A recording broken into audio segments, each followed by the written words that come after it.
Faleminderit kryetare. Në fakt, si që jeni ndjeni, unë fillimisht e kam kundërshtuar në konferencën e kryetarëve edhe për kohën në të cilën po e kalojmë, sepse koha në të cilën po e kalojmë vërteton tashmë në mënyrë shumë të dukshme faktin që është një paketë që përdoret edhe për qëllime elektorale, përveç se për qëllime të njohura edhe të pamohueshme klienteliste. Paketa e maleve është faqja tjetër e ligjit për investimet strategjike. Nëse ligji për investimet strategjike bëri që në Shqipëri, vija bregdetare, prej 580 hektar të jepe investitorëve strategjik, bregdeti të kthehej i pa aksesueshëm për qytetarët, kishte kosto të larta dhe dëme mjedisore, të kishte favore të mëdhaja fiskale, të kishte oligark të zgjedhur që aksesonin dhe merrnin tokën publike. Paketa e maleve do të bëjë të njëjtën gjë, por jo tashmë në bregdet, por në male. Në ato zona të lakmuara, të cilat kryesisht janë zona që janë pjesë e tipologjisë zonave të mbrojtura, dhe tashmë nuk janë më të mbrojtura fal ligjit të Mirela Kumbaros dhe mbasi mbarua detet i keni hyrë edhe maleve. Ky është një ligj klientelist, është një ligj zaptues, është një ligj që merr pronën publike dhe e shndron atë me një të rënë të lapsit në pronë private. Është një ligj që i merr tokën fshatarit të cilët e punon për bujqësi dhe blegtori dhe a jep oligarkut dhe a jep të përzgjedhurit qeverisë që të bëjë çfarë të dojë ai. Dhe si përfitojnë komunitetet lokale kështu? Përfitojnë nëse oligarkut i duhen dhe i lejnë zemër që t'i marri qirak në punë, se ndoshta dhe nuk i duhen. Ndoshta marrin dhe filipinez. Ndoshta bëjnë edhe ato vilat për rehatin e tyre dhe të miqve të tyre të oligarkëve, siç bëhen ato vilat private në jug, tani do bëhen edhe në veri, edhe në zona tjera të Shqipërisë. Një paketë e cila krijon kushtet më të mira për përvetësim prone. Një paketë që është një lehtësim fiskal vetëm për të përzgjedhurit e qeverisë. Një paketë që nuk i vendos as njerëzit në kushtet e transparencës dhe të garës, qoftë edhe për të përfituar nga kjo paketë. Thoni që do t'jetë në dobi të zonave të pazhvilluara.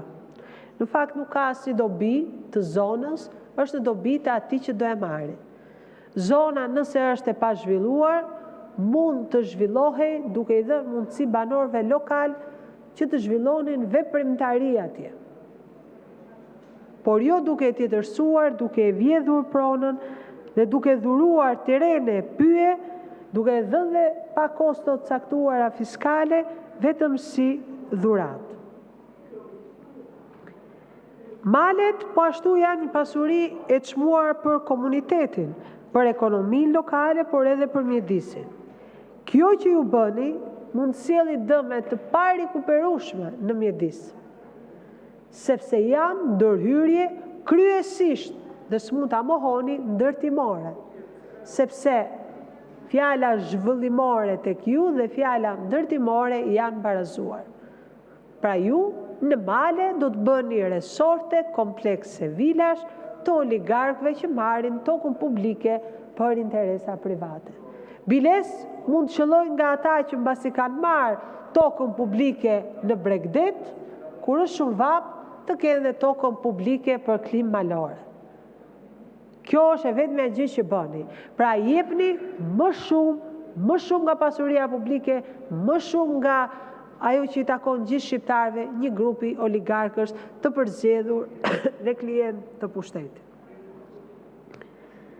Ajo që ju bëni tjetër është që praktikat tuaja të favorizimit për interesat të ngushta, në këtë rast 100% të përputhshme me interesat elektorale, i zgjeroni thjesht kalonin nga zonat bregdetare, kalonin dhe në zonat malore. Pra është thjesht zjerim i glabërimit dhe është glabërim i ligjëruar.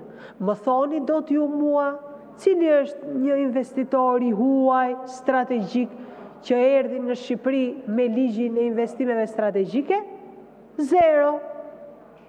Asnjë. Gastor të oborrit, njerëz me 1.000 euro në xhep që merrin tokat publike ose familjar të ministrave. Çfarë do të bënin te paketa e maleve? Të njëjtën gjë. Zero investimet huaja, zero emigrantë që vinë edhe kontribojnë.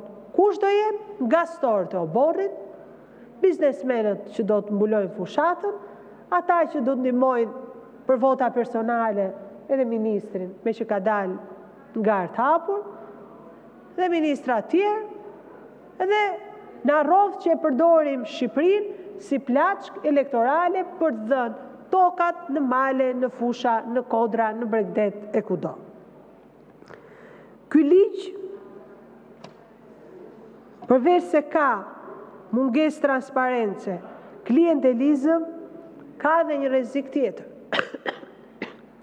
Zhvendosje drejt një urbanizimi të pa kontrolluar. Malet kanë kuptimin e vet edhe kur janë thjesht male. Nuk ka nevojë që të ndërtojmë kudo. Nuk mund të jetë filozofia e një qeverie vër shkopin kudo dhe ndërton. Male, fusha, kodra kudo. Dhe nuk është zhvillimore në qoftë se urbanizon çdo gjë. Nuk është zhvillimore dhe nuk është zhvillim i qëndrueshëm nëse ti ndërton dhe betonizon kudo. Ne qeniet njerëzore jetojmë me ajër. Dhe me sa dim, ajri prodhohet nga pemët dhe nga natyra. Nuk ka dalë akoma formula që ajri që ne thithim të prodhohet nga betoni dhe nga resortet dhe nga vilat. Po nxorët ju ndonjë formulë që oksigjeni të prodhohet edhe nga betoni, na i thonë. Pra jeni duke i marrë frymën shqiptarëve. Jeni duke i marrë frymën dhe duke i bërë vendin të pa jetueshëm. Sot jemi në statistikat ndërkombëtare, Tirana është qyteti më i ndotur i Europës. Në statistikë. Tani ti e ke vizionin që Tiranën ta bësh gjithë Shqipërinë, që dhe ato zona malore, dhe ato zona ku shkon njeriu edhe për një smundje, po edhe për të kaluar diçka ndryshe, ti urbanizosh dhe ti kthesh në Tirana të mini Tirana të vogla. Po ky nuk është vizioni që i shërben as qytetarëve, as shëndetit tyre, as pasurisë publike, as zhvillimit të qëndrueshëm. Ky është një vizion që i shërben vetëm xhepave tuaj, qeveritarëve, xhepave të oligarkëve, ambicjes për të pas një vilë në mal dhe një vilë në bregdet, pasurimit pa fre, po kaq.